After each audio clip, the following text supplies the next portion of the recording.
Boa noite a todos que estão aí nos assistindo, acompanhando esse nosso quadro tão querido aí do Espiritismo.net, que é o Espiritismo.net Entrevista. E hoje nós estamos aqui com um grande amigo lá de BH, nosso amigo Carlos Alberto, num dia tão especial para a gente, né, Carlos Alberto? Dia 2 de abril, aniversário natalício aí de nosso querido Chico Xavier.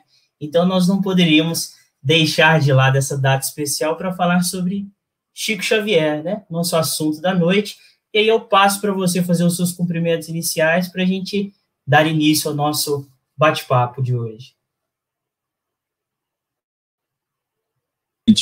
A todos os membros, essa família bendita do Espiritismo.net, é com muita alegria que nós estamos aqui atendendo o chamado para falar do Chico Xavier, exatamente no dia do seu nascimento, dia 2 de abril, né, quando ele nasceu em 1910. Então é uma honra, o nosso coração fica realmente motivado e vamos lá, vamos ver o que a gente pode construir junto aí, trazendo memórias, lembranças, histórias e, como aqui em Minas a gente costuma dizer, né, contando os causos que possam consolar os nossos corações nesse momento tão importante da nossa evolução. Muito obrigado pelo convite. Só vai faltar o pão de queijo e o cafezinho hoje, né, Carlos Alberto? Mas pela hora, se a gente beber um café, capaz que nem dorme, né? E tem um pessoal já acompanhando aqui, eu queria cumprimentar o pessoal, dar uma boa noite para a Roseli, para Ellen Machado, o pessoal tá todo aí já, Sueli Macedo, o Sérgio. Pessoal, aí manda de onde vocês estão assistindo, a cidade, o estado, para a gente ter uma noção aí de até onde nós estamos indo, né? A Érica Leal, Antônio Costa, Marcos Vinícius, Vladimir, Jussara. Então, uma boa noite a todos. E já dando início para... Hoje nós faremos, Carlos Alberto, os nossos diálogos e recordações, né? Explorando aí esse livro tão bonito aí que você conseguiu produzir, com o apoio e a força e a inspiração também do Arnaldo Rocha, que nós chamamos com muito carinho do Naldinho, né? Os amigos para sempre, esses amigos tão queridos. E a gente já tinha feito aquele combinado antes, então eu queria que você começasse esse nosso bate-papo traçando, assim, um histórico autobiográfico, contando um pouco de você, da sua participação no movimento espírita, até você chegar nesse encontro com o Arnaldo para escrever essas histórias, esses diálogos e recordações. Fica à vontade que a palavra é sua. Otávio, muito obrigado. Bom, eu não sou de família católica, cheguei no Espiritismo na juventude em 1987. Então, estamos aqui caminhando aqui para uma lida aí de 5,5. Né? Então, nós estávamos vivendo um momento muito especial, chegando no Espiritismo, fomos acolhidos com muito carinho, e nos apaixonamos, e o Espiritismo se tornou a bandeira da nossa vida. Mas antes disso, eu gosto... Aí é uma questão até de uma manifestação saudosa, porque a minha infância, eu passei boa parte dela nos arredores de Pedro Leopoldo. O meu pai é natural de Pedro Leopoldo, num lugarejo chamado Doutor Lunde. Fica ali a 10 quilômetros, menos que 10 quilômetros de Pedro Leopoldo, 5 quilômetros, alguma coisa assim. Então, uma região muito bonita, muito agradável. E eu fui criado escutando histórias do Chico. Uma vez que eu tinha uma tia, médium, ela era da Umbanda, sabe? Uma mediunidade muito bonita, ostensiva. E aos 5 anos, mais ou menos, ela pôs a mão na minha cabeça e falou para o meu pai que eu era médium. E meu pai não era muito afeito, ele respeitava, mas ela disse, mas só que o seguinte, ele tem alguma coisa vinculada ao espiritismo do Chico Xavier. Dentro da simplicidade dela, ela apostou nessa fala, né, inspirada. E ela pôs a mão na minha cabeça e disse assim, e ele tem um compromisso, ele vai colaborar e ajudar muitas pessoas. Bom, eu com 5, 6 anos de idade não entendi bolufas do que ela falou, né? O tempo passou, mas sempre com muito respeito e muita perplexidade quando as notícias eram do Chico, porque, afinal de contas, ele falava com os mortos, né? E isso incomoda qualquer criança, ainda mais sensibilizado na adolescência, vendo, percebendo, escutando espíritos, enfim. Então, isso mexia muito comigo. Meu pai faleceu quando eu tinha 12 anos, e isso marcou, porque, afinal de contas, essa história de espírito, de poder conversar com os mortos, quem sabe eu não poderia encontrar o meu pai. Então, dentro de uma carência afetiva, e também, exatamente por esse contexto mediúnico, de muita provação, era um processo expiatório, foi muito difícil, porque eu tinha muitos pesadelos, eu tinha premonição, eu via cenas e no dia seguinte eu ia ler o jornal, estava lá estampado um acidente, coisas nesse nível, sabe? E, enfim, então minha vida muito tumultuada na juventude, adolescência. E todos até esses fatos ainda em Pedro Leopoldo, né, Carlos Alberto? Não, na verdade, eu sou natural de BH. Pedro Leopoldo foi meu... Eu tinha experiências lá quando criança, né? Porque depois que meu pai faleceu, com uns 12 anos, eu ia lá esporadicamente visitar meus tios e primos, mas não era uma presença constante. E Chico também nem estava mais, né? Ele foi para lá, para Uberaba, sua região, né? Parabéns, gosto muito do Triângulo Mineiro. Pela União Espírita Mineira, fiz belas viagens, fiz muitos amigos aí no Joana d'Arc, aí em Uberlândia, enfim. Mas prosseguindo, nós tivemos então a minha história em nível de adolescência e juventude em BH.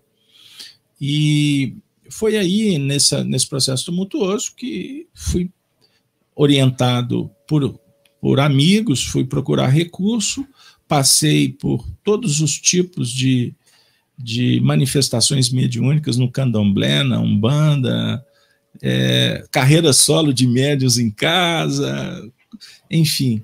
E o interessante, porque todas as vezes, por mais que assisti até sessões com espíritos brincalhões, mas sempre o processo encaminhava para alguém me dizer assim: você tem um compromisso com o espiritismo. Já escutava muito assim, espiritismo mesa branca, é o espiritismo do Kardec, coisas assim.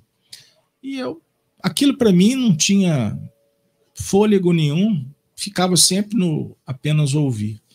Mas quando o negócio começou a apertar, as dificuldades, dores, tive problemas de saúde, acabei, uma certa feita, assisti uma sessão de Umbanda, e eu lembro que eu entrei era uma casa com muita gente para ser atendida. Quando eu pisei, dei alguns passos, eu entrei em transe, desmaiei e fui acordar. Isso era 2 horas da tarde. Eu fui voltar à consciência, era 8 horas da noite. E com um amigo que estava em pânico do meu lado. E quando eu me despertei, depois de um tratamento que recebi lá nessa casa bendita, o preto velho lá, em transe mediúnico, me disse que a equipe de Bezerra de Menezes estava cuidando do meu caso, e eu lá sabia quem era Bezerra de Menezes. Achei o nome até estranho, né? E aí, pessoal, eles estão cuidando de você, e é a última vez que você vai vir aqui. Você não deve voltar. Você, a partir de agora, vai procurar um centro para estudar o espiritismo. E vejo na sua frente lápis, papel, muitas pessoas, amigos, mas também uma legião de adversários do mundo espiritual. Mas vá, porque o Dr. Bezerra vai te guiar. E aí tudo aconteceu. Eu cheguei no grupo da Fraternidade Espírita Irmã Sheila aqui em BH, na rua Aquiles Lobo, bairro Floresta. Fiz uma trajetória muito bonita de estudo, de comprometimento, participei de todas as tarefas. Eu comecei a aliar o espiritismo descoberta, estudo, livro e vivência. E interessante porque desde que eu cheguei é uma casa que tem muitos procedimentos rotineiros, disciplinadores, é uma casa que eu reputo como referência. Conheço o movimento espírita quase, vamos dizer assim, expressivamente falando no Brasil inteiro, é uma casa referência, o Grupo Sheila em BH, que é a casa do meu coração. Mas desde os primeiros, da minha chegada, eu sempre encontrei pessoas que favoreciam para que a minha caminhada acabava superando algumas regras, alguns limites, e já fui logo encaminhado para a questão mediúnica, e comecei a ser tratado ao nível da desobsessão, operação, estudo, tarefas. A vida foi me encantando, sempre eu brinco filosoficamente, mergulhando no batismo de João e na pregação de Paulo, né? João Batista e Paulo, essas as referências. E aí a gente desagou o processo quando recebi de meu amigo Felipe Stabile de Moraes, que desencarnou há 10 dias atrás pela Covid, amigo mesmo, lá da União, do Grupo Sheila, depois União Espírita Mineira, ele me convidou para ir para a União. E isso foi em 95. Cheguei lá, comecei a me adaptar, conhecer as pessoas, enfim, e eis que surge na minha vida também uma pessoa maravilhosa chamada Arnaldo Rocha.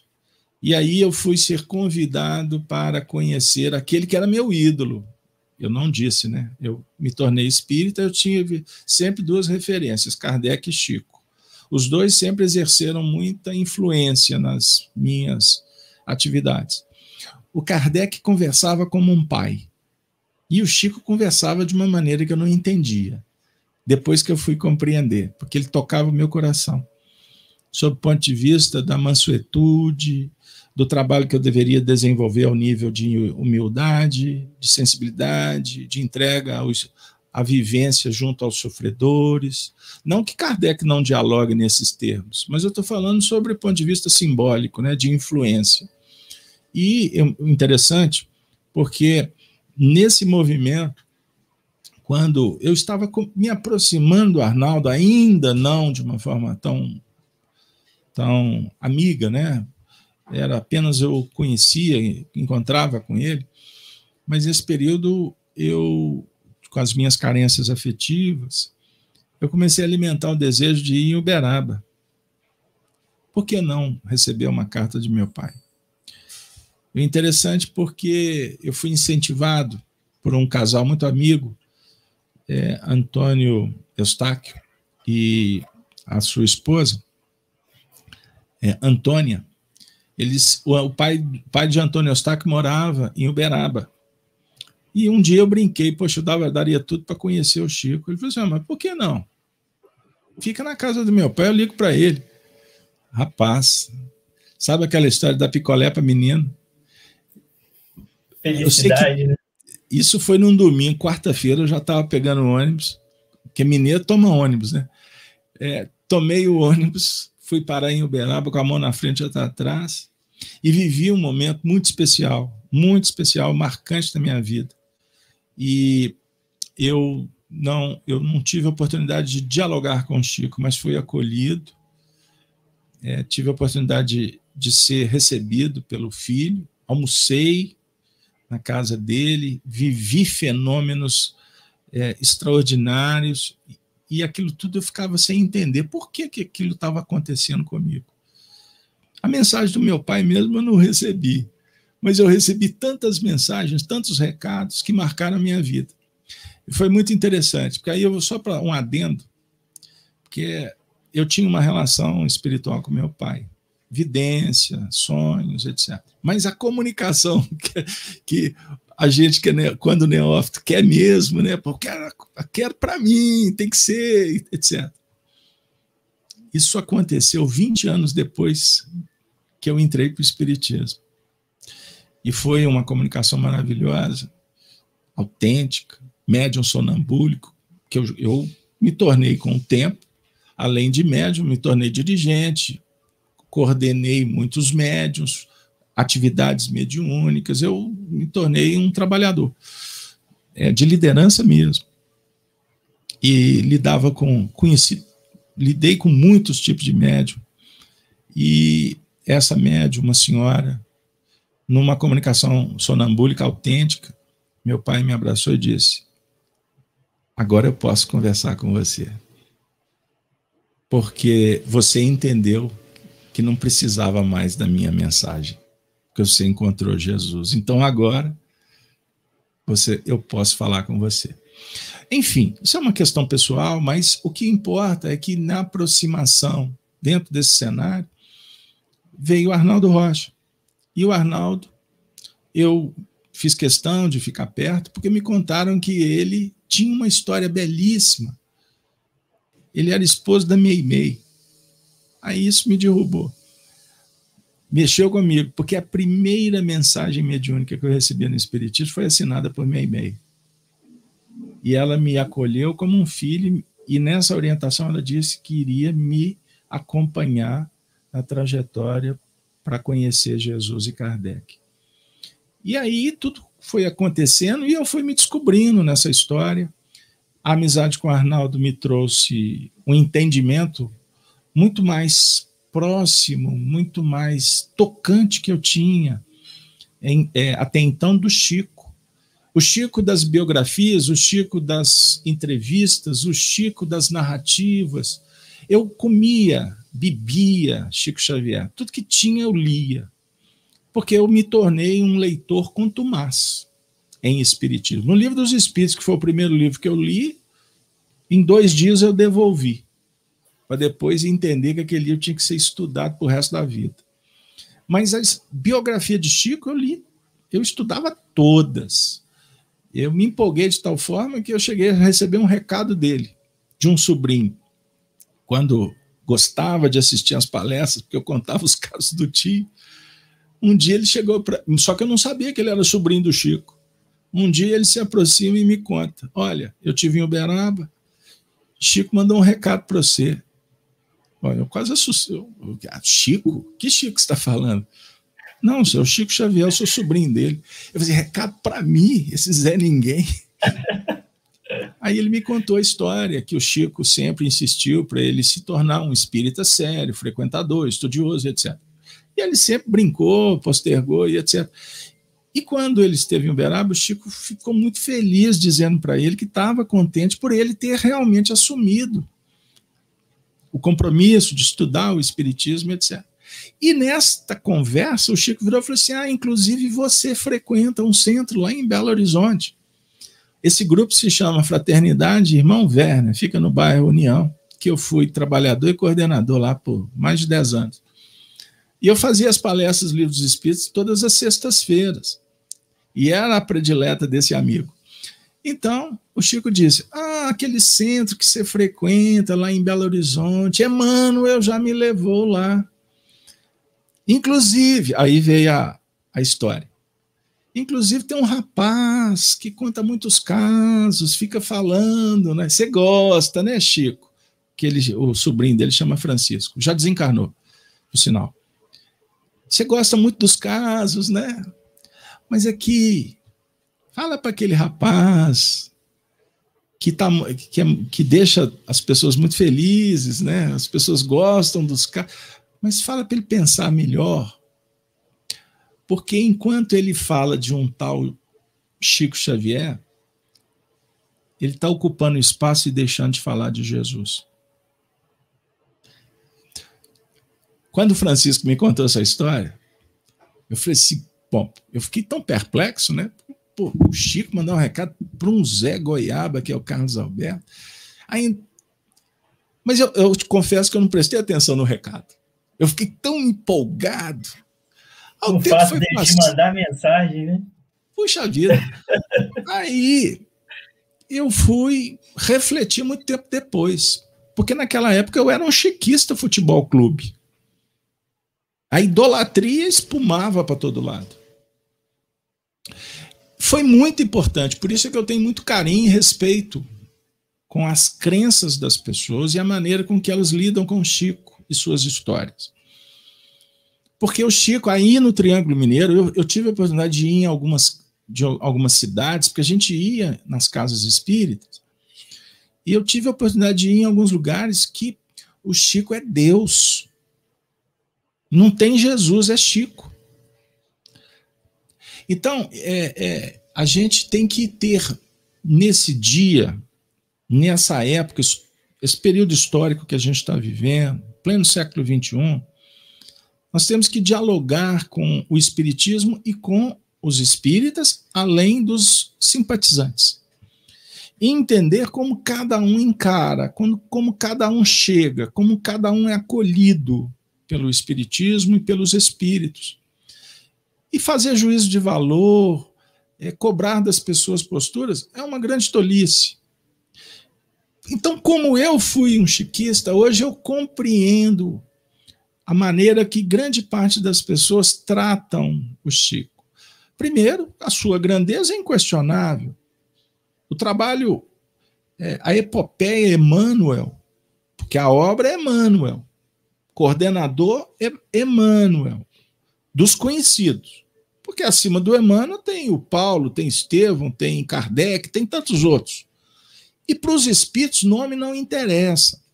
O importante é a obra. Aprendemos com Kardec isso. Mas o Chico, sob o ponto de vista da vivência entre nós, ele foi e é e será ainda por muito tempo um exemplo extraordinário.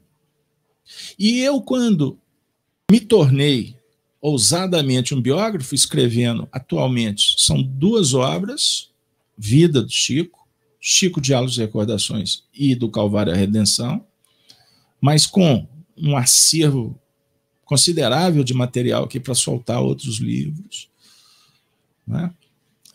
Documentos do próprio Chico, cartas extraordinárias. Eu tive a oportunidade de ir conhecendo um pouco mais e não ficar apenas encantado ou informado pelo que os outros narram ou narraram. Porque cada biografia ela tem o colorido do biógrafo. Então você tem biografia que é um chiquismo extraordinário. Você tem biografias que são isentas. Você tem biografias que têm alguns elementos verdadeiros e outros especulativos. Opinião do biógrafo. Então hoje, eu acho que a última vez que eu tive essa informação, tinha mais de 150 biografias, já deve ter passado de 200. Mas existem algumas que são documentos célebres, como as biografias escritas por Clóvis Tavares, 30 anos com Chico Xavier, Amor e Sabedoria de Emmanuel, que ele vai falar do Emmanuel, mas o Chico está ali dentro. Esta, para mim... Clóvis Tavares é muito lembrado no Diálogos e Recordações, né? Por Arnaldo Sim. Rocha. Aquela Sim. Convivência que os dois tiveram ali próximo dele, né? Os dois eram os 2 repórteres do Chico, né? Na verdade, o que aconteceu? Então, já falando um pouquinho do livro, né? Do livro que eu tive a oportunidade de escrever, Chico, Diálogos e Recordações. Esse é o marco. Esse livro foi lançado abraçando a Thelma. Ô, Thelma, um grande abraço. A Thelma está falando que adora essas histórias. Então, vamos lá. Eu falei para o Tássio que eu vou tentar resumir, porque história que não falta. O tempo vai ser curto hoje, né? Não tenha dúvida. 50 minutos. O Chico dizia que falar do espírito, o papo é eterno. E nós falarmos do Chico, puxa, haja eternidade nisso. Mas vamos lá. Então, eu quando conheci Arnaldo, aliás, quando me aproximei do Arnaldo e fiz uma proposta, aconteceu no desencarne do Chico. Já contei essa história, tem vários vídeos. Enfim. E, aliás, se você me permite, eu gostaria de aproveitar, convidar as pessoas para conhecer o nosso canal Gênesis no YouTube. Fique à vontade. Que nós temos uma produção aí perto de 1.800 vídeos. 1.800 vídeos. Não são vídeos curtos, são vídeos de estudos. E quando eu trato o assunto Chico Xavier, eu passei a entender o que ele quis me dizer. Enquanto você fala de um Chico, você deixa de falar de Jesus. Eu aprendi o seguinte, que todas as vezes, quando nós nos referimos aos vultos do Espiritismo, Na verdade, nós temos que falar do espiritismo contando a história deles. Porque todos os vultos, todos os espíritas são pesquisadores e que procuram vivenciar a doutrina. Como a doutrina espírita ela não alimenta qualquer tipo de idolatria, nós não podemos repetir erros de outras tradições religiosas. O espiritismo propõe como uma teoria moral que não que os espíritas não são detentores. Eu vou tentar explicar isso. Quando nós nos dizemos espíritas, nós estamos dizendo que somos simpatizantes, que somos profitentes, que somos estudiosos. O que eu faço com o estudo é responsabilidade minha. O espiritismo é uma doutrina pura e inatacável até hoje, porque a ciência não desautoriza o espiritismo.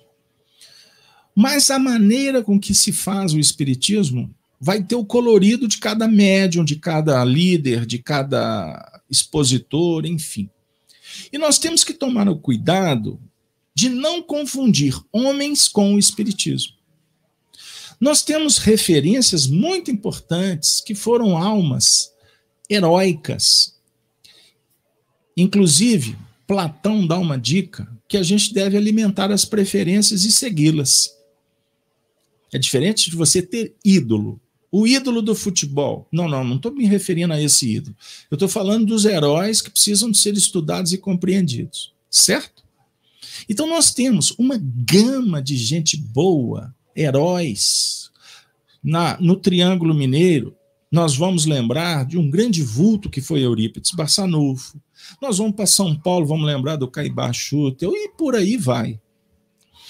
E houveram estudiosos, trabalhadores, que tiveram a honra, o privilégio de trabalhar dentro de um contexto coordenado de um trabalho gigante, orquestrado pelo alto, que nós ficamos conhecendo como um trabalho coordenado por Emmanuel, que na Terra tinham representantes. Aquele que se destacou foi o Chico Xavier, porque ele tinha uma tarefa específica, mas eram espíritos que compunham uma família espiritual. O Emmanuel contou essa história para a gente em diversos romances. Eu fiz uma live hoje, quem se interessar, está lá no nosso canal, na playlist, a Última Prece de Nestório, o final do livro 50 anos depois. É um livro que trata de um grupo que veio progredindo. E no final eles desencarnam, recebem uma orientação para voltar para a Terra. E nós vamos aprendendo que essa família é gigante. E ela tem os seus núcleos de afinidade. Então, o que o Arnaldo Rocha, que eu conheci, ou reconheci, que nós temos vínculos espirituais, olha, descobri muita coisa juntos. Reencarnações, enfim. Mas nós nos reencontramos dentro da União Espírita Mineira. Ele fazia o trabalho dele, eu fazia o meu. Aí, encantado com a história do Chico, porque tudo começou no mês de julho, depois da desencarnação do Chico do ano de 2002, eu cheguei para ele e falei assim, ô senhor Arnaldo, eu fiquei sabendo que o senhor sabe de muitas coisas. Ele estava chorando, os olhos marejados. Ele sentiu muito a morte do Chico. Ele me contou como foi o enterro do Chico. Ele foi para Uberaba, vai essa história. Ele foi para Uberaba, porque foi o Chico que ensinou, Chico, amigo dele, que ensinou, quando iam nos velórios, o Chico dizia assim, ele chamava o Arnaldo de gostosura. Gostosura. Tem que tomar cuidado, porque as palavras hoje em dia, elas têm tanta ambiguidade, né? Tem tanto significado. Mas gostosura, para quem gosta de história, Tinha uma bala na década de 1920, 30, sei lá, aquele período ali, que se chamava bala gostosura. E Monteiro Lobato começou a usar o nome da bala para apelidar uma pessoa que era amiga.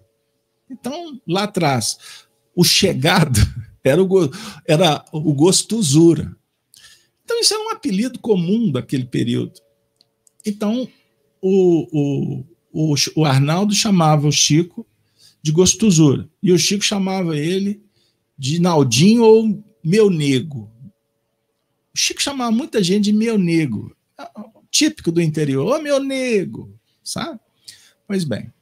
Então, o Arnaldo estava choroso e me disse, Chico me ensinou a todas as vezes que a gente vai no velório, a gente vai orar pela alma que está partindo. Mas é um momento solene para a gente orar pelos outros que estão ali. Outros que a gente vai lembrar durante o processo da estada no velório. Então, o velório não é para ir para contar piada, ficar brincando. É um ato solene, é uma celebração. Porque a desencarnação é uma mudança de estação, o indivíduo vai continuar a viagem. Mas a gente não pode coisificar o processo, a gente tem que valorizar, espiritualizar, transcender.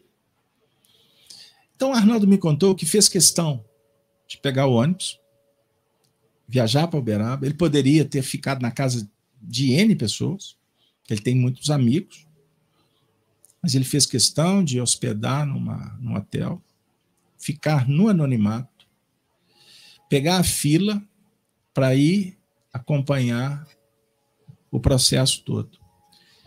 Ele me contou que era uma fila quilométrica, que se ele avocasse os privilégios do conhecimento, da amizade, ele não ia enfrentar aquela fila. Mas ele fez questão de ficar como qualquer cidadão na fila. E aí ele me contou que durante o processo dessa peregrinação,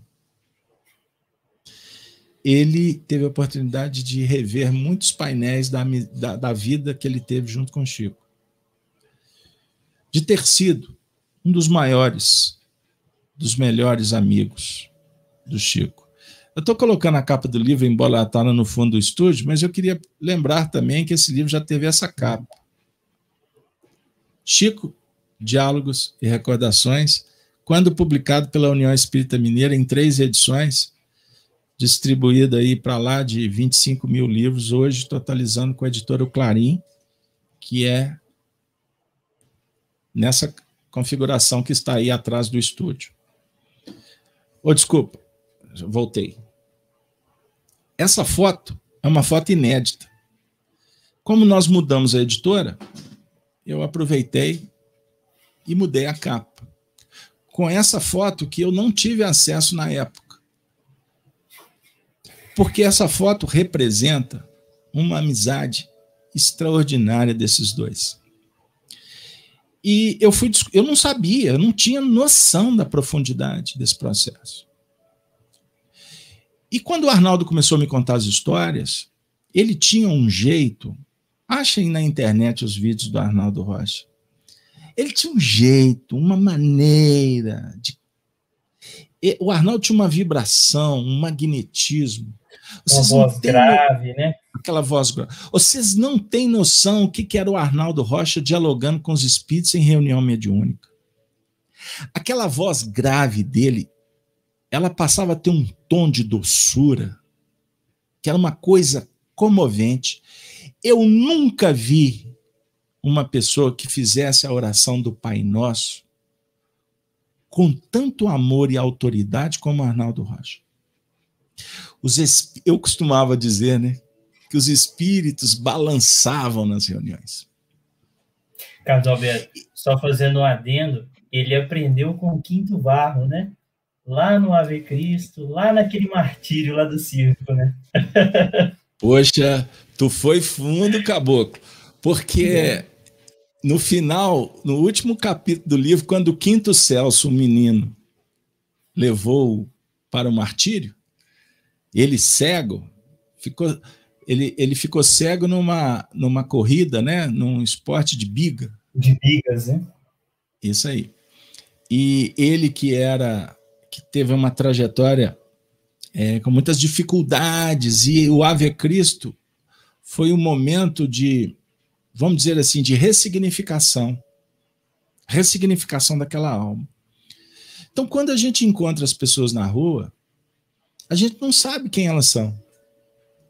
Aliás, Tárcio, nós não nos conhecemos. Então, quando eu estava sentado com aquele homem, eu ia para a casa dele bater papo, ele me contar causos. Eu ficava assim, encabulado, que em cima da mesa da sala, ele sempre gostava muito desses bibelôs, dessas coisas que enfeitam, enfim. Tinha ali uns elefantes, uns 4 ou 5 elefantes, com uma roupagem assim, africana, né, com aqueles adereços, etc. Aí um dia eu perguntei para ele assim, parece que o senhor gosta muito de elefante. Aí ele olhou para mim e falou assim, foi por causa deles que nós fizemos Roma tremer. Aí eu, como é que é? O que aconteceu? A pesquisa. Vá atrás que você vai descobrir. Lá na frente eu fui descobrir o que o maior general considerado em nível de estratégia de guerra fez. Se tornou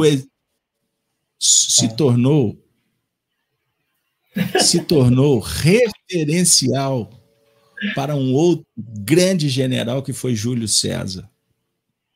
Estou me referindo a Aníbal Barca, o cartaginês. Então nós estamos aí caminhando para 3 séculos antes do Cristo. Aníbal atravessou os Alpes com a manada de 5.000 elefantes. E o elefante que se tornou o grande instrumento na época de guerra para o enfrentamento das legiões romanas. Na época das grandes batalhas, como a Batalha de Rama, aí nós vamos buscar na história Publius Cornélius Cipião, o general romano, que acabou vencendo Aníbal, mas o Aníbal já cansado, velhinho, enfim. Então as histórias aconteciam assim, numas narrativas mais singelas, narrativas assim, soltas, espontâneas. Mas o que é muito interessante, porque ele nunca me dava nada pronto. Ele mostrou eu vi os elefantes, fiquei admirado, perguntei, ele falou assim, corre atrás. Muitas coisas ele me contava e me dava a dica, leia tal livro. O Arnaldo tinha uma biblioteca gigante. Ele era, se você citou o livro Ave Cristo, se vocês prestarem atenção na narrativa do escritor, professor, filósofo Emmanuel, vocês vão se deparar ele falando sobre quem era aquele espírito de nome Tassiano. Ele fala, um espírito de vasta cultura. O Tassiano estava no mundo espiritual aprontando as tantas lá. O livro Ave Cristo, sabe como é que ele foi escrito? Vou contar essa história de bastidor. E eu gostaria, inclusive, de, com muito respeito, esclarecer algumas coisas que pairam por aí. Porque nós estamos num momento de muito fake news, de muito factoides, de muito ele me disse e eu saio por aí como um Messias revelador. Muito cuidado.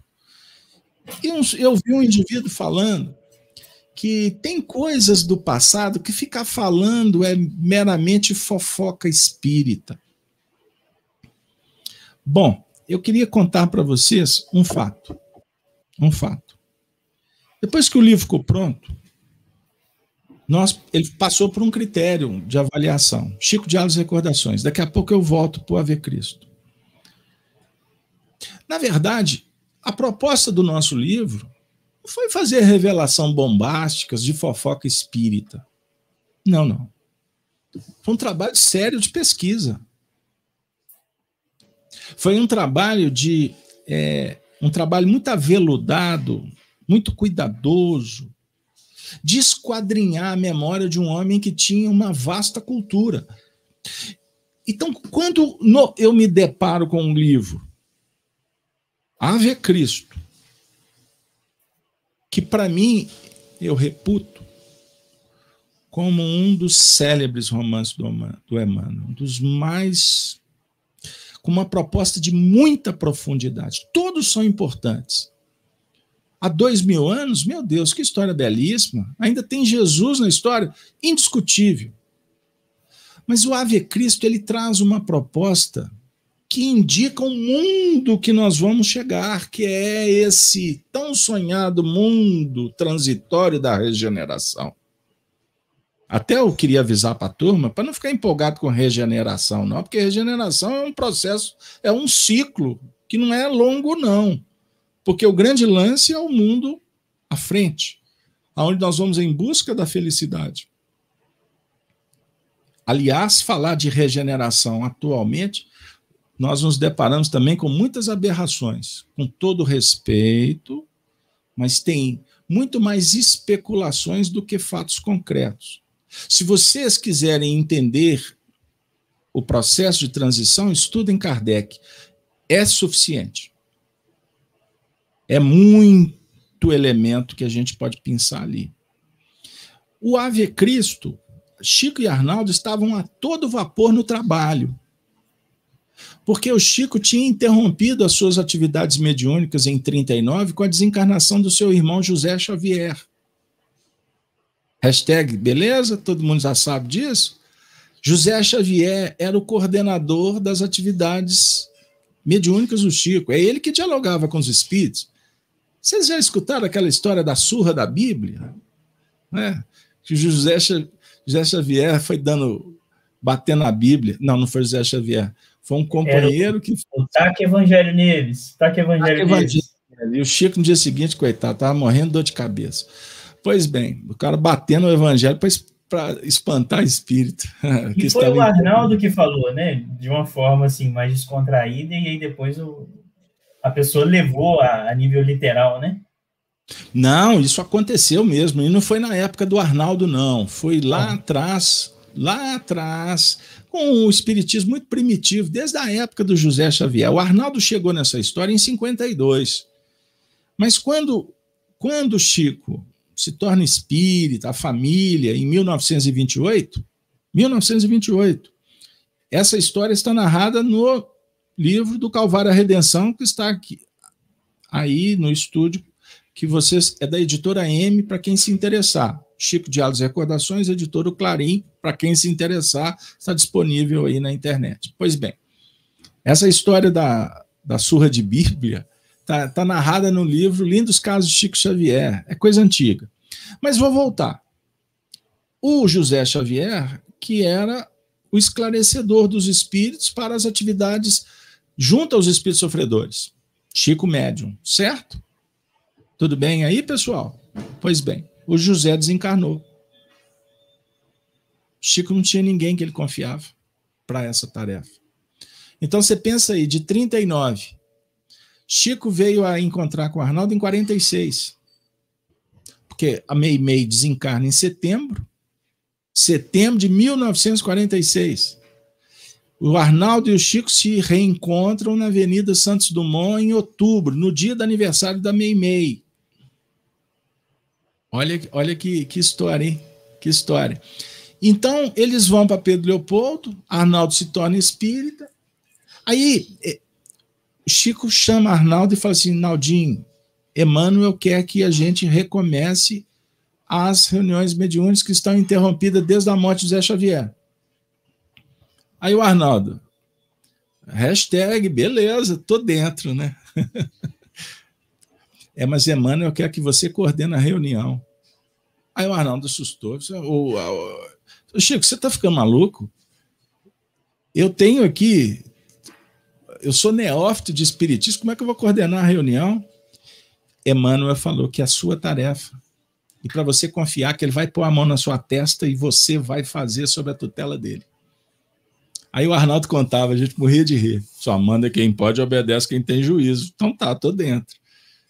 E aí eles começam essa atividade em 52. Por quê? Inclusive eles compram um terreno e vão fundar um centro que recebeu o título de Meimei, Centro Espírita Meimei.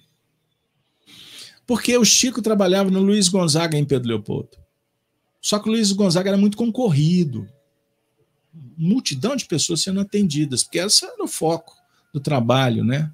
Já era conhecido. Nós estamos na década de 40. Tudo começou em 1928. Passou muito tempo. Então, o que aconteceu? Eles precisavam de um ambiente reservado. Eles precisavam de um cantinho para fazer desobsessão, para tratar espíritos mais complicados. Observe o fato. E nessas idas e vindas, essas atividades começou a apresentar-se espíritos vinculados ao passado deste grupo, ao passado reencarnatório do Chico, do Arnaldo, do Emmanuel, do Quinto Varro. Quinto Varro ficou canonizado na igreja lá na frente, e você sabe que ele é o patrono do Brasil na concepção dos Braganças, da família real. O nome dele, Pedro de Alcântara, São Pedro de Alcântara, que tem uma basílica que era o sonho de Dom Pedro I, que foi erigida pelo Dom Pedro II em Petrópolis. Olha isso, olha as histórias aí, como é que vai desaguando. Então, nesse processo de reuniões, de revelações e etc., o que aconteceu? Certa feita, qual que foi o último romance? Foi os 50 anos depois? Eu não sei, agora... O último romance escrito, você diz, psicografado, né?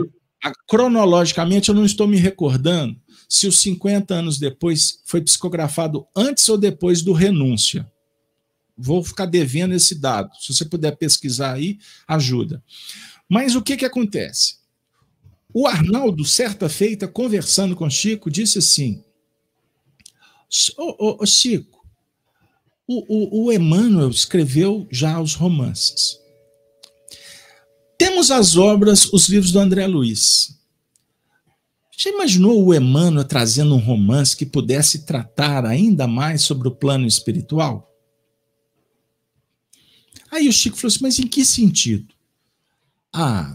Um romance que pudesse falar de um grupo lá no mundo espiritual, as influências, e que tivesse, de alguma sorte, a ver com o trabalho que a gente faz. Porque eles estavam lidando com as revelações dos espíritos, então nada melhor do que, imagine, que beleza, mexendo com história. Aí o Arnaldo completou falando assim, o Emmanuel está por aqui? Aí o Chico falou assim, sim, Emmanuel está conosco. Aí Arnaldo falou assim, pergunta para ele, como se precisasse, né? Pergunta para ele o que ele acha. Emmanuel vai e responde. Bom, a sua ideia não é de toda má, mas precisamos levar para a apreciação dos nossos coordenadores. Pois bem, Arnaldo já tinha esquecido dessa história. Passou um tempo, o Chico falou assim, Naldinho, Emmanuel, eu tenho uma coisa para te dizer. Ele está falando que a sua ideia foi aprovada. Aí o Arnaldo, que ideia? De um novo romance. Chegou o momento. Em seguida, passou-se alguns dias, Chico apresenta para Arnaldo um rascunho das primeiras páginas do livro Ave Cristo, que ficou guardado comigo por um bom tempo. Carlos Alberto. Eu tenho todas essas páginas digitalizadas no meu computador. E aí o que acontece? Qual é o conteúdo do livro Ave Cristo? Vai contar a história espiritual do Arnaldo. Vai contar a história espiritual do Chico. Que no livro Ave Cristo, Arnaldo é o Tassiano. O Chico é uma moçoila de nome Lívia, em homenagem à mãe, lá dos tempos de Roma. Essa história é vivenciada lá na região da Gália, hoje a cidade de Lyon, que, por sinal, séculos à frente, foi onde Allan Kardec reencarnou. Ludiguni, aquela cidade que foi fundada a Igreja de João, aquela região que foi salpicada de sangue com os mártires por volta do ano de 170 da era cristã, com a desencarnação daquela cristã de nome Blandina, que não tem nada a ver com Meimei. Irineu, Alexandre, Sâncito, são considerados pais da igreja, foram sacrificados. Décadas à frente, essa história vai se desenrolar com a presença de Emmanuel reencarnado, com um cristão novamente que vai ser sacrificado, de nome Basílio. Basílio, pai da Lívia. Lívia, Chico Xavier. A turma está anotando, eu sei. Não confundam Lívia do Ave Cristo. Né, Carlos Alberto? Nem precisa, é só pegar o livro que está tudo lá, né? Está tudo lá. Então nós temos duas Lívias nessa história. Agora, o que é muito interessante desse processo? Que o Tassiano era um espírito do grupo que estava num processo complicado de imperfeições. Então, Quinto Varro, que é o pai do Tassiano na obra, solicita ao mundo espiritual permissão para voltar acompanhando o filho na reencarnação. Está na introdução do livro. Os espíritos superiores autorizam, avisam que não ia ser fácil, e o bom é que nada é fácil, né? Quanto mais complicado, mais a gente aprende. Mas ali tinha amor e tinha autoridade espiritual. Quinto Varro, então, recebe a vênia, ou o prazo, de 100 anos para ajudar Tassiano.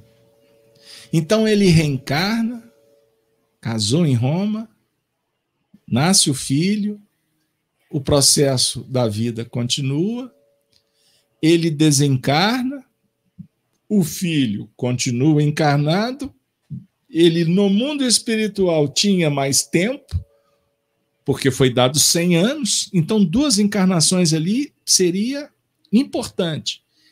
Ele volta com um nome parecido, agora não mais Quinto Varro, mas Quinto Celso, e esse menino agora, que vai tocar o coração daquele que na situação anterior era o filho, agora ele passa a ser o filho do filho, e ajuda Tassiano no processo de ressignificação e aceitar o evangelho.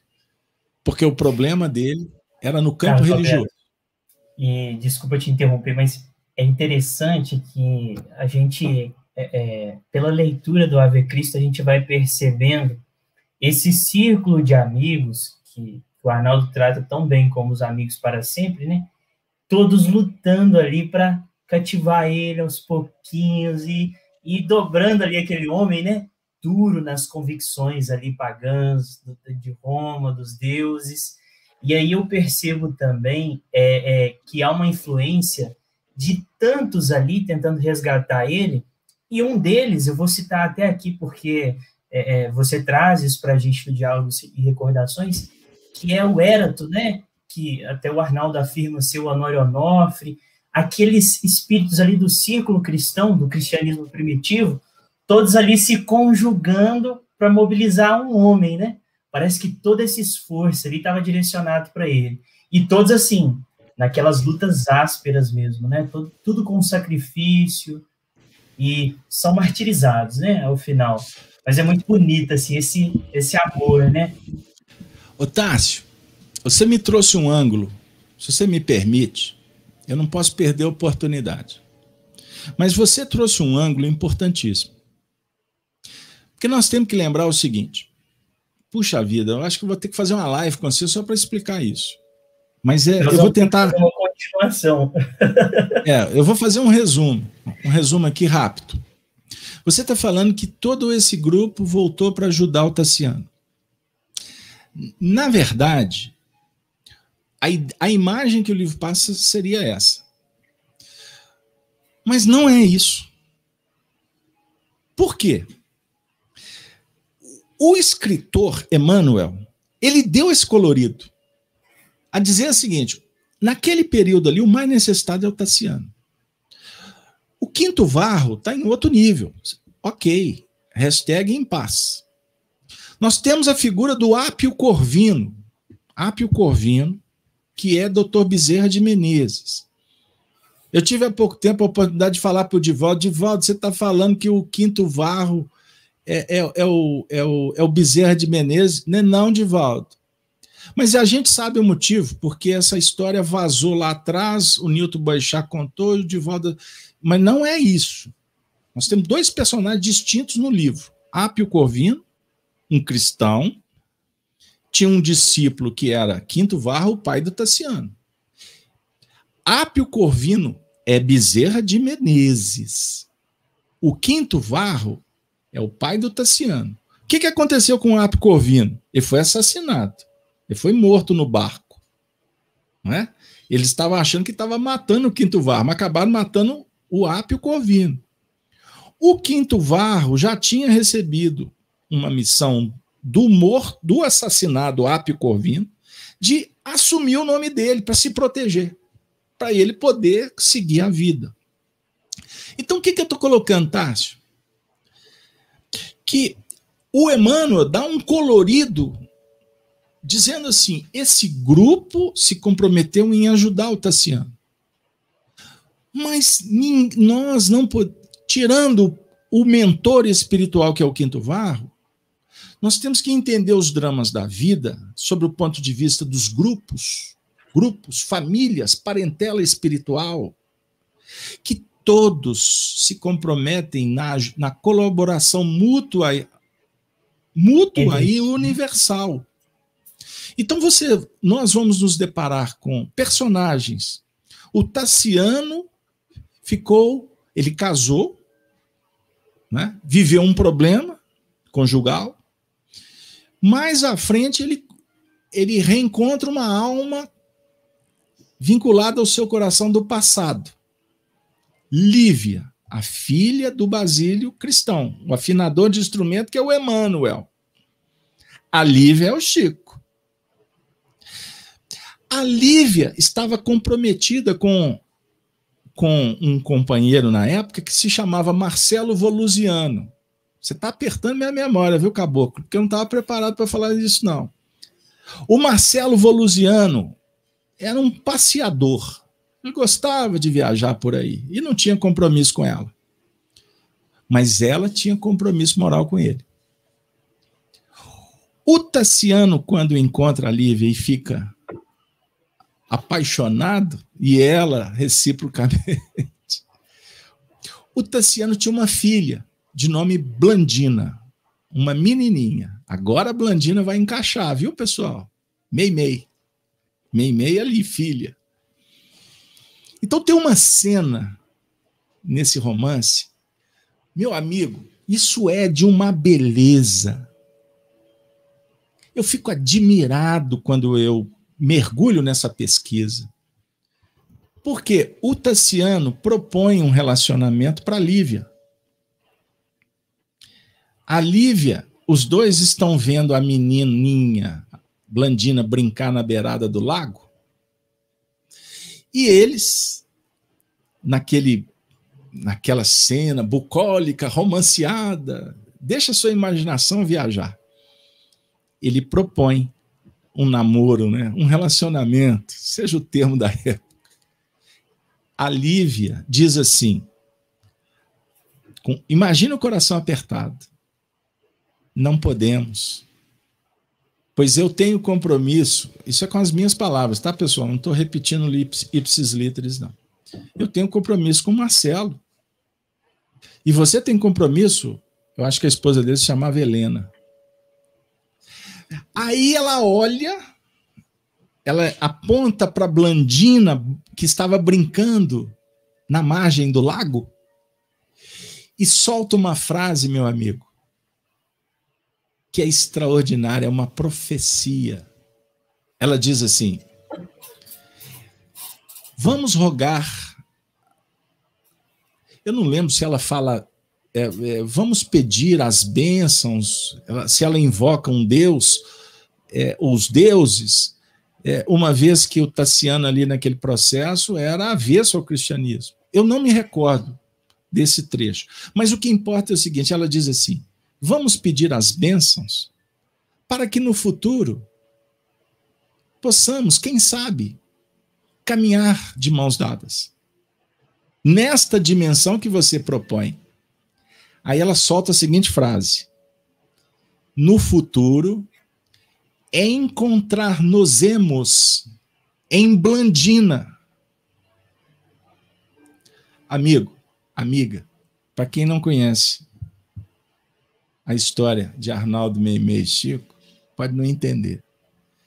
Mas eu vou aqui fazer um spoilerzinho, indicando que você leia o nosso livro Chico Diálogos e Recordações, leia o livro Meimei, Vida e Mensagem.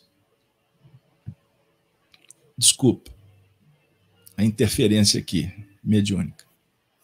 Que vocês leiam Meimei, Vida e Mensagem, que vocês leiam o livro Ave Cristo, e se der, leia o meu livro. Se não for ler o meu livro, se ler Emmanuel, eu já estou feliz. Porque o objetivo desse trabalho é incentivar que vocês leiam bons livros. Então, o que nós fizemos com Arnaldo Rocha foi catalogar todas essas informações, dando um colorido romanceado, com licenças poéticas, para cadenciar as revelações, pois Arnaldo Rocha sabia de mais de 20 reencarnações do Chico. Gente, tem reencarnação que eu não posso nem passar pela minha cabeça dizer. Mas nós configuramos, sei lá, 13, 14 reencarnações com um objetivo: mostrar que esse grupo caminha junto, que todos somos coparticipantes de um processo. Temos a nossa família espiritual, viu, Edson? Maria das Graças, Patrícia, a Maria Vitorino, o Hélio do Nascimento, todos que estão no chat. Você faz parte de uma família espiritual. Precisamos uns dos outros, somos humanidade. E a proposta do livro Ave Cristo, trazendo o cristianismo primitivo para caminhar lado a lado com o espiritismo, não circunscreve apenas a romances que vão ficar contando histórias pessoais. Me perdoe, Tássio, mas eu sinto a responsabilidade de dizer, depois que eu fiquei tão enamorado de tantas dessas histórias, eu compreendi que eu precisava de estudar muito Allan Kardec. E comecei a debruçar, estudar, e dei minha vida para divulgar a obra espírita. E confesso que não sei nada. Mas se você passear comigo pela Revista Espírita, ler aqueles textos assinados por João Evangelista, por vários cristãos daqueles tempos, vocês vão encontrar textos magnânimos falando para Allan Kardec e Allan Kardec compartilhando que o grande projeto do Espiritismo era trazer Jesus de volta.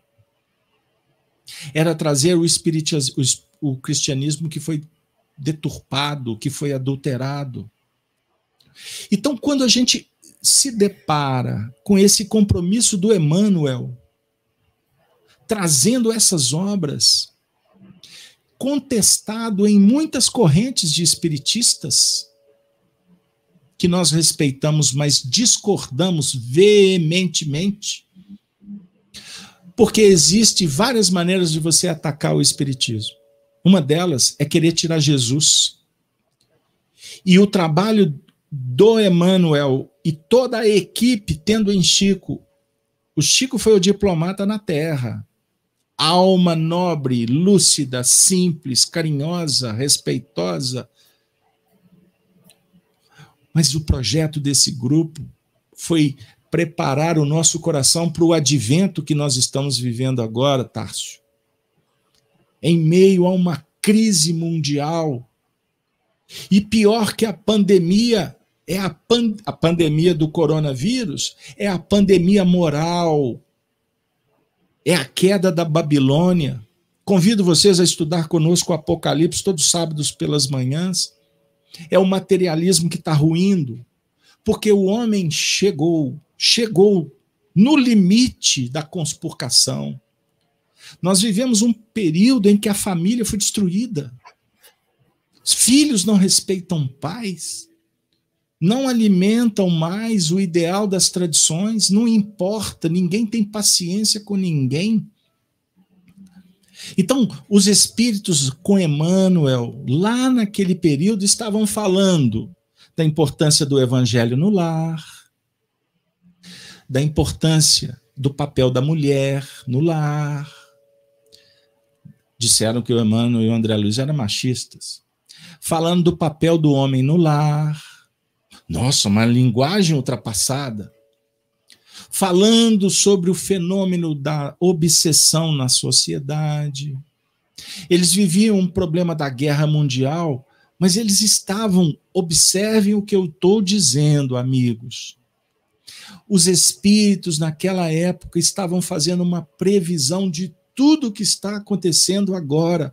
E se nós não tivermos Jesus no coração, nós não temos força suficiente para fazer essa travessia. Então, o Chico Xavier representa o cristão no mundo, curvado, reverenciando ao Evangelho.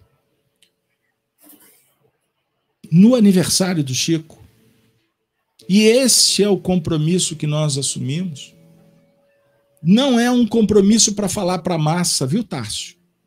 Porque a massa quer ouvir que o Chico foi todas as personalidades no tempo, que o Chico, depois de Jesus, é ele e mais ninguém, que o Chico é infalível, que o Chico nunca errou. Pessoal, respeitamos as crenças, mas nós amamos um outro Chico Xavier, que a família dele nos revela, como aquele que põe o sobrinho no colo, que conta piada, que faz as pessoas sorrir, que chama atenção para as disciplinas, mas respeitando todas as religiões, todas as posições, nunca foi preconceituoso, uma vez que ele enfrentou preconceitos seríssimos. Uma alma com a polaridade exacerbada, feminina, reencarnando N vezes em corpos de mulher, adaptada ao fenômeno fisiológico, quando veste um corpo de homem, sente o impacto. Ele tinha esse drama e não podia revelar. Ele era neto de uma escrava brasileira. O pai sofreu bullying.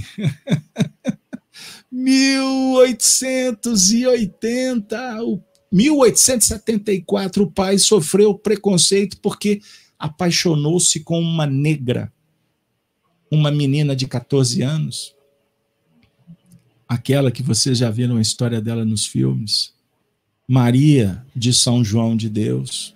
O Chico era de família pobre. Ele sofria dificuldades, até na relação com o pai, que era uma pessoa muito boa, mas muito simplória, avessa à educação, a livros.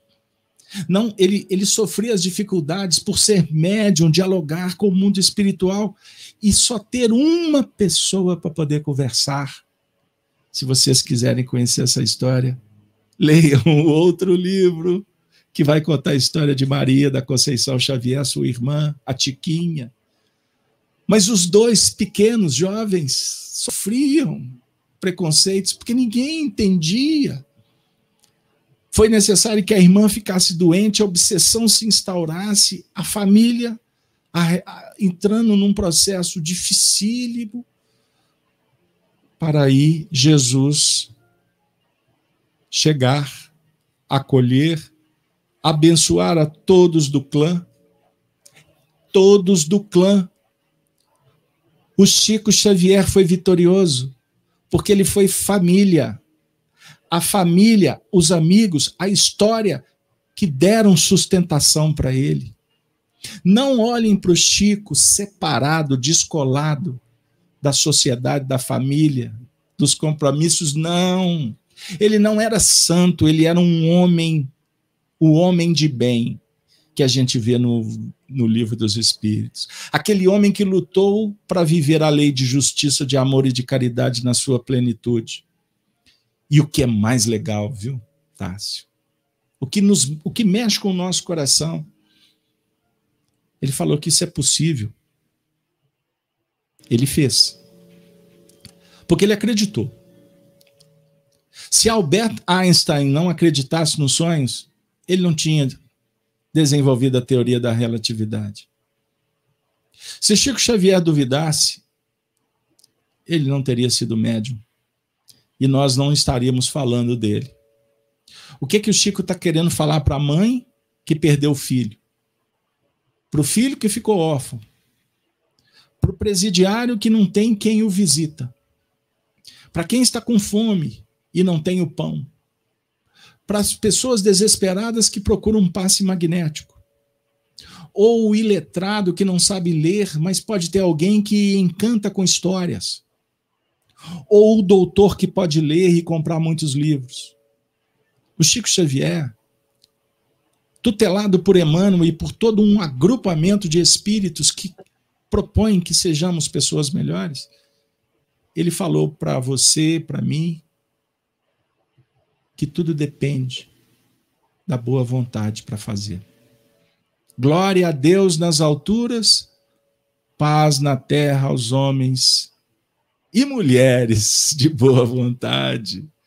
Sejamos uns com os outros, amigos, irmãos, pacificando. E eu gostaria de deixar para a equipe do Leon Denis, que eu tenho profundo respeito, a esse trabalho gigante de décadas e décadas de informação e de vivência doutrinária, que quando vocês ouvirem falar de um livrinho singelo, Chico, Diálogos e Recordações, de um aventureiro que não tem currículo nenhum que interessa a terceiros, a não ser ao meu coração, e por isso eu contei a minha história, porque eu fico saudoso. Porque, na verdade, a gente tem saudade de Jesus, mas a gente tem saudade dos entes que partiram. Eu tenho muita saudade de Arnaldo Rocha, porque se não fosse ele ter paciência comigo, eu não poderia dividir essa história com vocês. Eu sou muito grato ao Chico Xavier, que mesmo que não fisicamente, mas espiritualmente me acolheu na casa dele, me ofereceu um prato de comida e me deu esperança. E por isso eu passei a dar minha vida pelo Espiritismo. Nenhum valor moral eu posso apresentar, mas sob o ponto de vista do esforço, da pesquisa, do trabalho, eu dei a minha vida pelo Espiritismo, por gratidão. Então nunca florearei quando falar de Chico Xavier. Meu compromisso é dizer para todos vocês que o Chico é tão ser humano quanto você. Qualquer um de nós. E ele disse que é possível, mas para fazer é necessário sonhar, planejar, organizar, estudar. Não de uma forma acadêmica, letrada, estudar a vida, ouvir a consciência e agir com simplicidade. Quantas vezes o Chico disse que o homem mais rico do mundo é aquele que menos precisa? Isso não é uma palavra do Chico. Isso é o resultado da pesquisa do Chico lendo o Livro dos Espíritos e o Evangelho segundo o Espiritismo, e ele a vida toda deu graças e honra àquele que era o mestre para ele, Allan Kardec. O que for diferente do que eu estou dizendo, amigos, com todo respeito, é apenas ponto de vista. E quando for crença, eu respeito. Mas quando for desinformação para enganar e confundir, nós não podemos admitir. Pelo menos sob o ponto de vista do meu raio de ação. Quando lancei essa obra, amigo, isso causou um frisson no movimento espírita.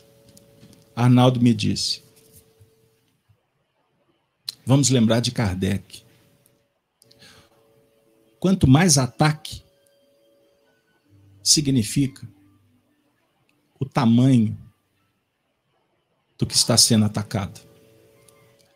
Eu sou tido e havido como, até a última, eu achei muito legal. Dizem que eu sou obsessor do Emmanuel e do Chico Xavier. Eu brinquei com meu amigo essa semana, eu falei assim, rapaz, eu estou importante, pensa aí, obsessor do Chico e do Emmanuel. Porque eu tive a coragem de oferecer uma pesquisa, e eu não tenho dúvida que biografia séria, que registra memórias, fatos e dados, é para o futuro. É o futuro que vai ler essa história. E eu me comprometo, Tárcio, a direção do Leon Denis, de um dia voltar, se vocês acharem interessante, para efeito de pesquisa, contar uma história de uma das vidas do Chico Xavier, quando ela foi uma rainha no Egito, de nome Hatshepsut, que Chico Xavier, um dia eu conto com detalhe, mas só vou fazer um spoiler.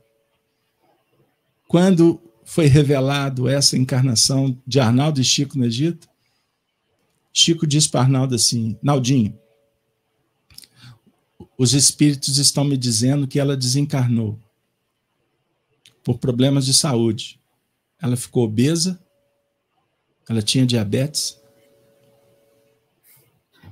mas ela tinha câncer nos ossos. Mas ela desencarnou com uma infecção generalizada. Tárcio, eu ouvi isso da boca de Arnaldo Rocha, que ouviu do Chico. Nós lançamos o livro em 2006, no dia 24 de junho. Tudo que veio de informações especulativas sobre reencarnações de Chico, a partir da data do dia 24 de junho, foi factoide destas informações, porque o movimento espírita não tinha esses registros.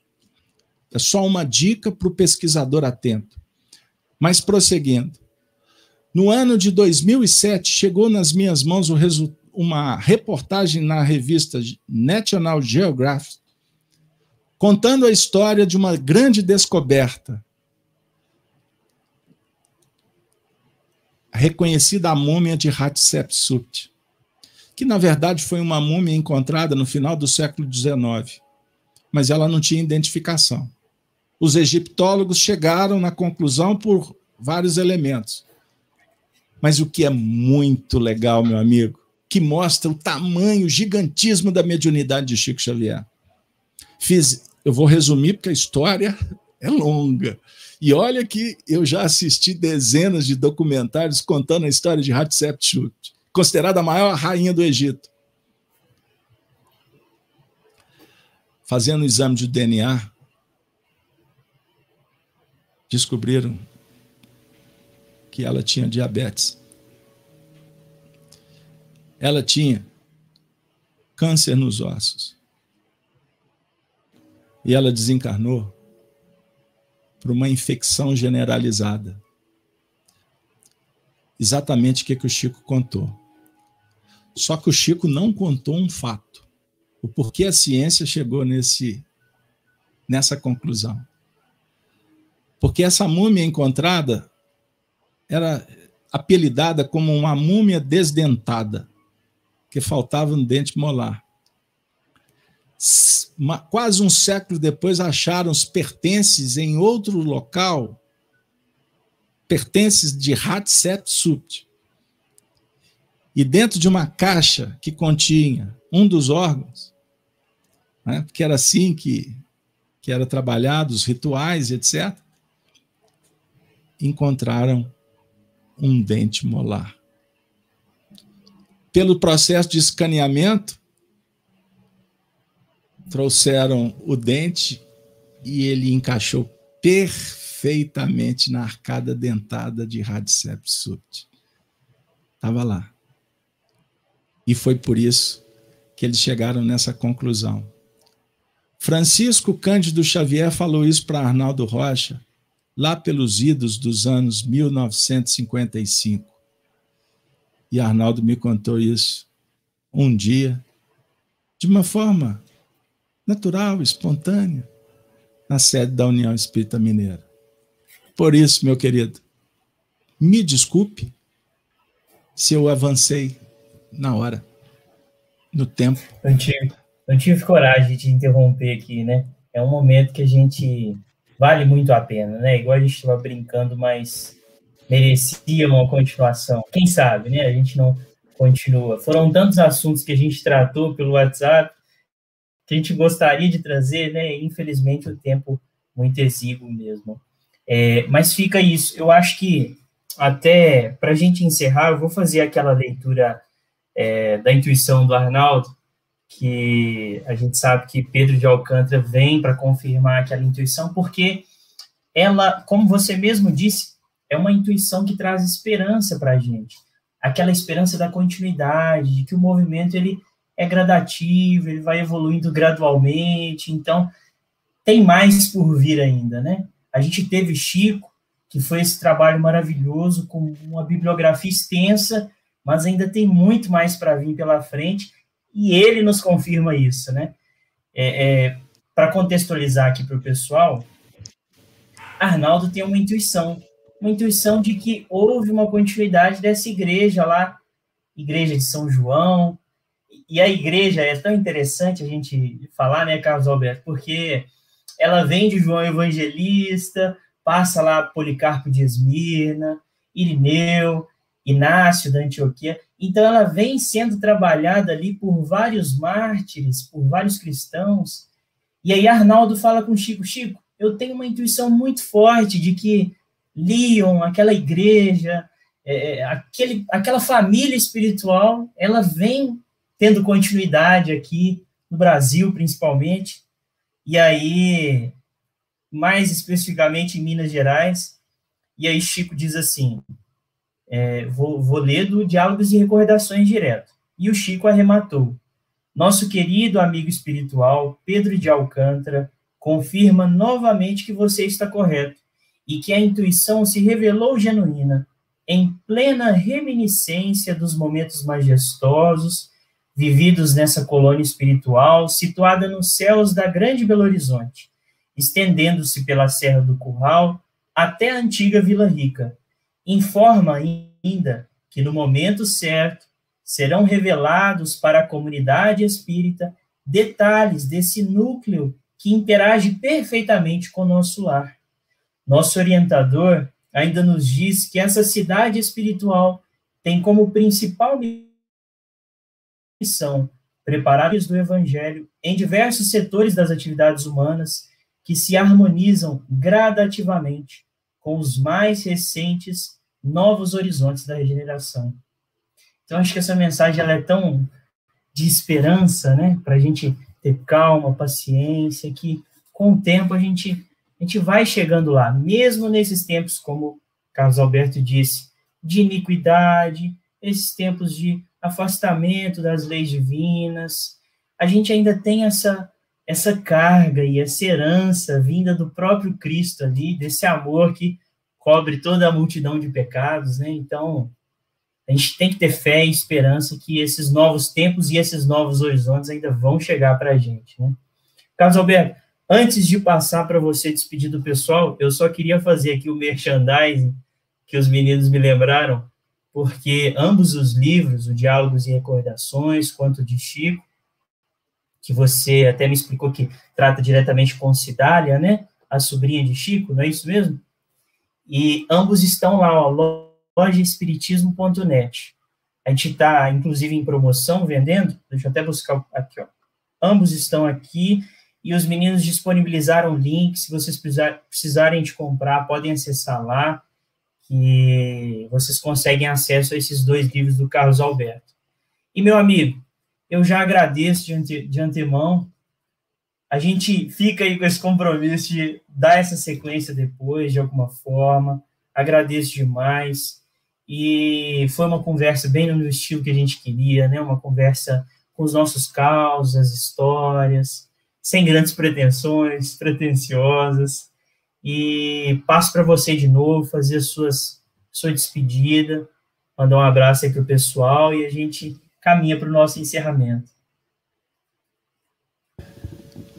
Olha, pessoal, com toda a licença do Tássio e da equipe, se vocês quiserem mais informações, eu reitero, acessem o nosso canal no YouTube, Gênese Web Espírita. Nós temos lá as playlists que são dedicadas aos temas, fica fácil achar. Eu procuro ser cuidadoso quando me refiro a estas pesquisas, sabe? Porque nós temos que fazer sempre algo de especial no que remonta às concessões do alto e jamais conspurcá-las por vaidades, por precipitação e interessados em opiniões. Pesquisa é pesquisa. Biografia, livro, a gente escreve, depois a gente tem a responsabilidade de divulgar. Mas sabe, Tássio, eu aprendi tanto escrevendo esse livro que durante muitos anos, eu preferi não falar do livro. Eu deixei que o merchandise, a propaganda ficasse por conta das editoras. Porque eu tenho um compromisso com o espiritismo sério e de me aproximar sempre do Cristo, na sua simplicidade, num desinteresse. Agora, uma coisa é verdade. Escrever Chico Diálogos e Recordações com Arnaldo Rocha e depois poder ter escrito o livro que era o sonho do Chico, Chico Xavier do Calvário e a Redenção, que tem a promessa de ter mais 2 volumes, só de cartas de Chico eu tenho mais de 60 cartas. Cartas íntimas. E o sonho dele era falar dele mesmo. Eu achei que Chico Diálogos e Recordações seria esta oportunidade do Chico falar das vidas dele. Mas eu me enganei. Porque, na verdade, Chico Diálogos e Recordações são memórias vividas pelo Arnaldo junto com Chico. Agora, o que nós vamos disponibilizar para a família espírita é ele mesmo escrevendo de próprio punho. Eu fiz questão de digitar essas cartas, elas me levavam às lágrimas. Do Chico amigo, do Chico sofrido, do Chico que tinha sonhos, do Chico que tinha decepções. É um diário. E isso vai corroborar ainda mais com essa biografia gigante desse grande apóstolo, desse servidor do Cristo, que é exemplo e estímulo para todos nós. E para encerrar, eu agradeço a Jesus, a Allan Kardec, a todos os espíritos, a Emmanuel, por terem nos concedido essa oportunidade de falar numa data tão importante. Pois hoje, aniversário de Chico que reverenciamos, mas hoje é um dos dias mais importantes do calendário humano. Uma data que se repete multissecularmente para nos chamar a atenção, para mudarmos e sermos pessoas melhores. A paixão do Cristo. Eu termino agradecido e convidando a vocês para que a gente possa unirmos-nos em prece e olhar para esse cenário das lágrimas, das dores, das marcas do Cristo e não passar ao largo com indiferença. Que elas possam nos inspirar a sermos pessoas melhores e praticarmos o amor na sua mais pura essência. Amemo-nos uns aos outros. Foi ele quem disse. Pois seremos reconhecidos como discípulos por muito nos amarmos. Amemo-nos. A toda a equipe da CELD, a todos que acompanharam essa live, eu deixo aqui o meu abraço reconhecido e já parafraseando Carlos Torres Pastorino, quando certa feita disse, ou melhor dizendo, Canuto de Abreu, ele falou que estava com saudade do futuro, diante daqueles mananciais que eram as cartas de Kardec, porque Emmanuel tinha dito para ele que ele não ia poder publicar. Então eu estou com saudade do futuro, um futuro melhor, um futuro que possa oferecer mais paz, união para todos os brasileiros, para todos os espíritas e para todos os irmãos de outras crenças que vieram participar dessa live que tocou profundamente a minha alma. E eu encerro dizendo: Ave, Chico. Mas, Chico, vamos juntos? Ave Cristo.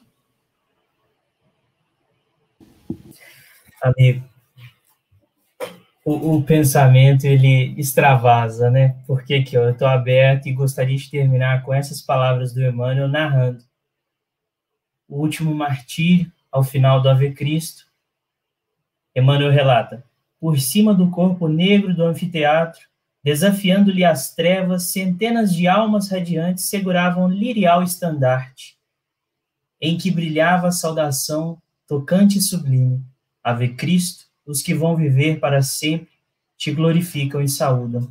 Então é com essa citação maravilhosa, essa saudação do nosso mestre, do nosso amigo de sempre, que a gente gostaria de encerrar a nossa noite, desejar uma boa noite, um bom final de semana para todos. Agradeço demais, Carlos Alberto, a oportunidade que a gente teve aqui agora.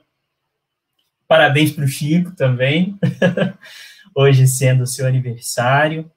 E é isso. Boa noite a todos. Até a próxima, a gente se encontra. Toda sexta a gente está aqui nesse mesmo quadro do Espiritismo.net Entrevista, às 19h30. Muito obrigado, Carlos Alberto. Muito obrigado, pessoal. Tchau, tchau. E até a próxima.